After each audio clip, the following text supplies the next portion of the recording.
Le CISAT tire la sonnette d'alarme. L'Abitibi-Ouest manque cruellement de ressources familiales pour accueillir des adultes ayant des déficiences intellectuelles. On a environ 9 ressources actuellement et dans les derniers mois, on a des ressources qui ont fermé.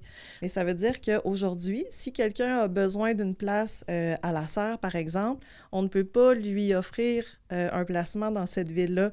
Donc, on le déracine, on l'envoie, par exemple, à Ville-Marie.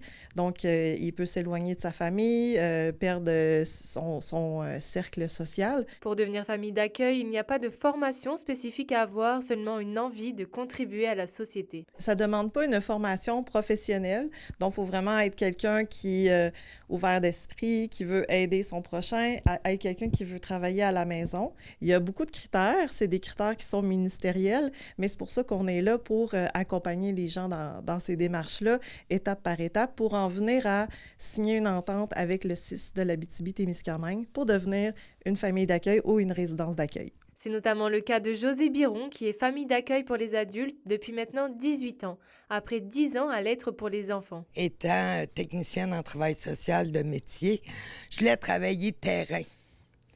Je voulais faire des choses sur le terrain, pas dans une boîte. Et ici, c'était la plus belle opportunité pour pouvoir y arriver. C'est le plus beau cadeau que comme être humain, on peut faire à notre société. Et je vous dirais ce que ça nous apporte.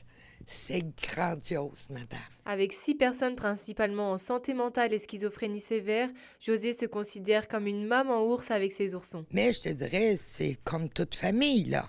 On se lève le matin, on déjeune, c'est la toilette, on s'habille. Après ça, il y en a qui ont des activités, chacun va à ses choses ou les rendez-vous. Après, ben c'est le dîner. L'après-midi, on regarde. Les week-ends, on va modifier un peu parce que souvent, on peut faire des activités aussi avec eux quand c'est possible, selon leurs capacités. Le CISAT n'a pas d'objectif chiffré. Si une famille se manifeste, ce sera déjà une grande victoire, car actuellement, une trentaine de personnes restent encore dans l'attente. Charine Bakowski, RNC Nouvelles, Rouen-Noranda.